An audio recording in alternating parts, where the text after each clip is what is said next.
ከማን ጋር ነው መሆን የምትፈልገው? እኔ የማየው ነገር አለ። አሁን ወንድ ለወንድ በጣም ትግባባላችሁ፣ ሴት ለሴትም እንደዛው እንግባባለን። እና ሴት ለሴት እኔ ያየሁት ነገር ምንድነው ሩታ እንደምትወድ ይገባኛል።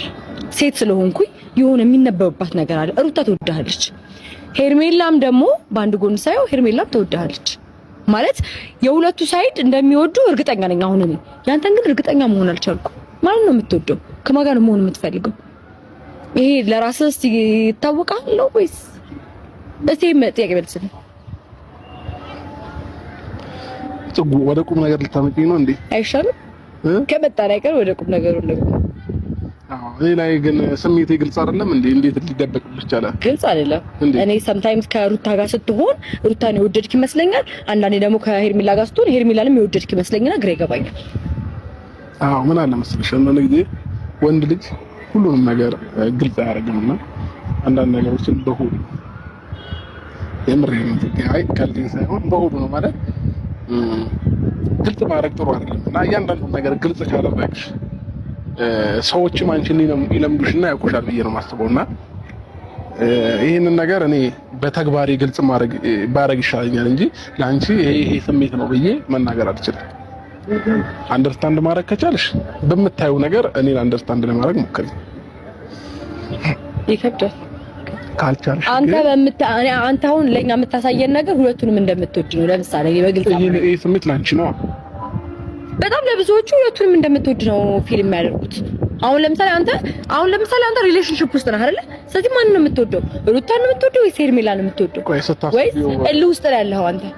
ከዚህ በፊት ስለተፈጠሩት ነገሮች ሩታ ስላደረገችው ነገሮች በቀል ነው ያዝከው ወይስ ምን አለ መሰለሽ በጉሻያ ዛሬ የመጣሁት በሰሞኑ ቪዲዮ ብዙዎቻችሁ ተቀይማችኋል፣ ብዙዎቻችሁ አስጠልቷችኋል፣ ብዙዎቻችሁ ወደ ራሳችሁ በቃ ዲራማቸው ግልጽና ግልጽ ዲራማ እንደሆነ አብርሽ እንዳልታመመ ከሚስቱም ከእህቱም ከብዙ ከዙሪያው ካሉ እየሰማችሁ እያያችሁ ነውና የአብርሽ መታመም ሳይሆን ዲራማው በምን መልኩ እንዲያስኬድ ነው የሚቀጥለው ብለው ነው ማሰብ የያዙት እንጂ አብርሽ እንዳልታመመ ከገዛ እህቱ እንኳን እየሰማችሁ ነውና በጣም የሚያሳዝነኝ ግን ፋሚሊ በጣም የሚያሳዝነኝ እንዱ የሰው ባሌን ይሆናል ብላ የምትንከራተት ሴት በእውነት ነው የምላችሁ። ራሷን ዝቅ አድርጋ ከማንም ምንም ከማታውቀው ወንድ ጋራ በጣም እንደዚህ ወርዳ ስታው አያስጠላችሁም? አንድ ባለትዳር ወንድ ያስመሰለ በህይወቷ ሲጫወትባት በእውነት ነው የምላችሁ ነው። ክርስቲያን ወገኖች ሲያንተ ጥያቄ ልጠይቃችሁ። ሁለተኛ ይደርባት እንደ ሄርሜላ ክርስቲያን ወገን ሁለት ሚስት አገባ ብለን እንደ አዲስ እናውራ እንደ ሙስሊሙ ማለት ነው። አሁን ሁለተኛ ሚስት ያገባብኝ ባሌ ፍቃደኛ ነኝ፣ ለምን ድኔ ስለሚፈቅድልኝ ማለት ነው። ስለዚህ አብርሽ ሁለተኛ ሚስት በቃ ሁለቱንም ማግባት እንዳለበት ነው የተሰማኝና እንደ ተመልካች ማለት ነው። እንደ አብርሽ ውሳኔ ምርጫውን መርጦ እየኖረ ነበረ። ነገር ግን እንደ ኮሜንታተሮች ክርስቲያን ናችሁ በጣም የምትበዙት፣ ሄርሜላ ትሻላለች የምትሉ ማለት ነው። ሚስትህን ተውና ወደ ሄርሜላ ሄድ የምትሉት ክርስቲያኖች ናቸውና ሙስሊሞች እንደዛ ቢሉ ሃይማኖታቸው ስለሚፈቅድ ችግር የለብንም ማለት ነው። ነገር ግን በቃ አብርሽ ሁለቱንም ያግባቸው። በእውነት ነው የምላችሁ፣ ሁለቱንም አግብቶ ይገልግለን። በቃ ተጭቅጭቅ ያግባ ሁለቱንም፣ ምን ችግር አለ? በእውነት ነው የምላችሁ፣ አግብቶ ይገላግለን። እኛ እንግዲህ በሰው ቤት ገብተን ምን አስፈተፈተን?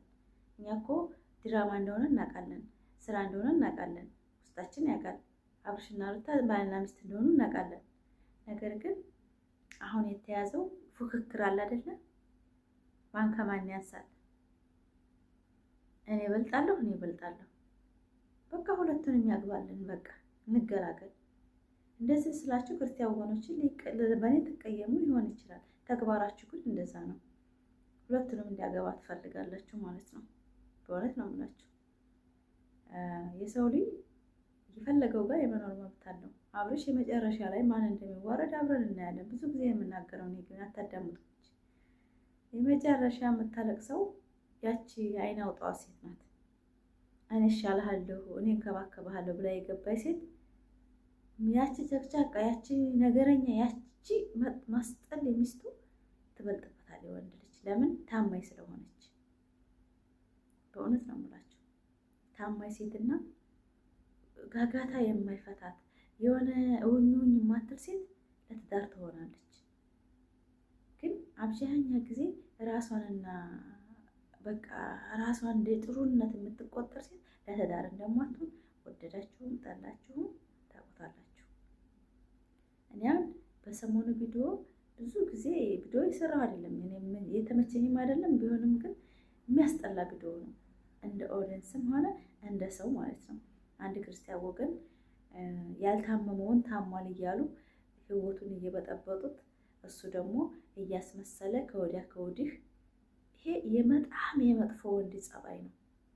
መጥፎ ወንድ ማለት ነው። አቋም የሌለው ወንድ፣ በራስ መተማመን የሌለው ወንድ እንደዛ ነው የሚያደርገው። እና አብርሽ ጀግና ነው፣ አብርሽ ይችላል የምትሉ ትችላላችሁ። ኖ መቻል አይደለም ይሄ እርግጠኝነት ነው የምላችሁ። አብርሽ በትዳር አይፈልግም። በቅርብ ቀን አብርሽ ማግባት አይፈልግም። ማሽቃበጥ ነው የሚፈልገው። ሴቱን እንደዚህ እያደረገ የእኛም ተመልካቹ ነፍስ አላወቀም፣ ገና ነው አይምሯቸው ነገር ነው የሚበላው። በእውነት ነው የምላቸው። እኔ ስችት ነው ያለኝ አብርሽና ሩታ ህይወት። መቼም ድራማ ያቆሙ። ለምን? ተመልካች አሁን ደግሞ የበለጠ እየተከተላቸው ነው፣ የበለጠ እየሄደ ነው፣ ዩቲዩባቸው እየሄደ ነው። ለምንድን ነው የሚቀይሩት? ለምን እንደሚያቆሙት? ስለዚህ እኛ ተመልካቾች ነን፣ ራሳችንን ማቆም ያለብን ብዬ ይሰማኛል። የኔ ምርጦች ፋሚሊዎቼ፣ የኔ ምርጥ ፋሚሊዎች፣ እነሱ ድራማቸው መቼም የሚያቆም አይደለም። ለምን? ስራ ነው፣ ህይወታቸው ሌላ ነው። እንደምትዋቸው በቅሎ መስለው እየሄዱ ነው፣ አምሮባቸው እየሄዱ ነው። ዝንጥ ዝንጥ ብለው እንኳን ሄርሜላ ቀለበት አውጥታ ብቻዋን የተበሳጨች አይደለችም። አንድ ቀንም ካብሽ የተነጠረች አትመስልም። አያቸው አይደለ? ድራማ ነው የሚሰሩ ስራ፣ ድራማ ነው። በሄርሜላ ረካት እንኳን ማየት ትችላላችሁ። አንድ ሰው ቀለበት ሲወጣበት ቢያንስ እንኳን 3 ቀን ረፍት ያስፈልገዋል። እሷ ግን እንደዛ አይደለም። የእሷ እንዳልሆነ ታውቃለች፣ የሰው ባል እንደው ታውቃለች። በቃ ድራማቸውን ቅልጥ አድርገው ራሳቸውን ጠብቀው እየሰሩ ነው። ነገር ግን የተበላሸባቸው አንዳንድ ቪዲዮ እየወጣባቸው ሰውን አነቃን። እኛ ነቅቻለሁ፣ ወደዳችሁ ጠላችሁ።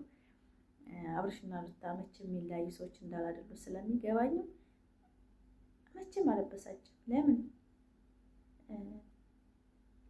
ሰው ልጅ ትዳር እኮ ቃቃ ጨዋታ አይደለም። ትዳር ማለት ምን ማለት ነው? ትርጉሙ ሲለው አንድ የተገናኘን ሰው ፈጣሪ ካለያዩ በቀር የሰው ልጅ አይለያዩም።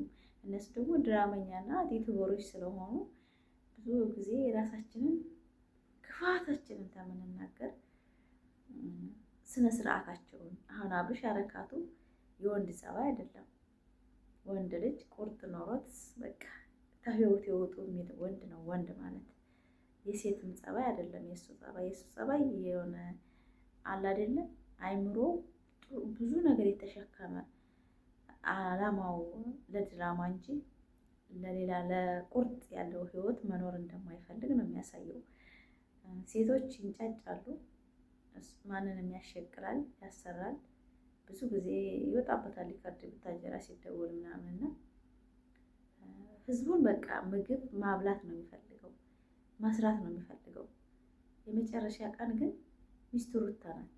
ወደዳቸውም ጠላቸውም ሁሉም ነገር ተንጫጭቶ ወዳር ይቀራል። ይሄ ስለሆነ እኔ በቃ ፈታ ዘና ብዬ ቪዲዮዋቸውን የተመቸኝን ቪዲዮ ያለው ያልተመቸኝም በቃ አሁን ትናንትና ጭራሽ አላየሁም። በእውነት ነው የምላችሁ ጭራሽ አላየሁም። ምን ተባለ አላውቅም። ለምን? የራሴ ህይወት አለኝ። ብዙ የሚያሳስበን ህይወት አለን የራሳችን ማለት ነው። ስለነሱ ቪዲዮ ሄደን ስንተነንትን እንደ ዩቲዩበር ለራሳችንም ጥቅም ስንል ነው። እንደ እውነት እናወራ ደግሞ አንድ ክርስቲያን ወገን 2 ሴቶችን አፈቀረ፣ ሁለቱንም ይወዳል ማለት ምን ማለት ነው? ይከብዳል እኮ አይከብዳችሁም? አብርሽ ቁርጥ የሌለው በጣም መጥፎ ጸባይ ያለው ሰው ነው። ስለዚህ ሩታ ሄርሜላም ፈጣሪ ይርዳቸው ለማለት እፈልጋለሁ። እዚህ ጋር ለትዳር የማይሆንም ሰው እያባረሩ ህይወታቸውን ሴት ልጅ ናቸውና አብሶ ሄርሜላ እርሚዋ ይሄዳል። በእውነት ነው የምላችሁ ከማይሆን ሰው ጋር ገጥማ እርሚዋን እየገፋኝ ትትጃጃል። ሴት ልጅ እርሜ ከ20 በላይ በጣም ያሳስበናል። ወጣት ከ20 ዓመት ላይ ሲያገባ በጣም ደስ ይላል። እስከ 25 ዓመት ከ25 ዓመት በላይ ከሆነ ሴት ልጅ አሮጌ ነው የምትባለው።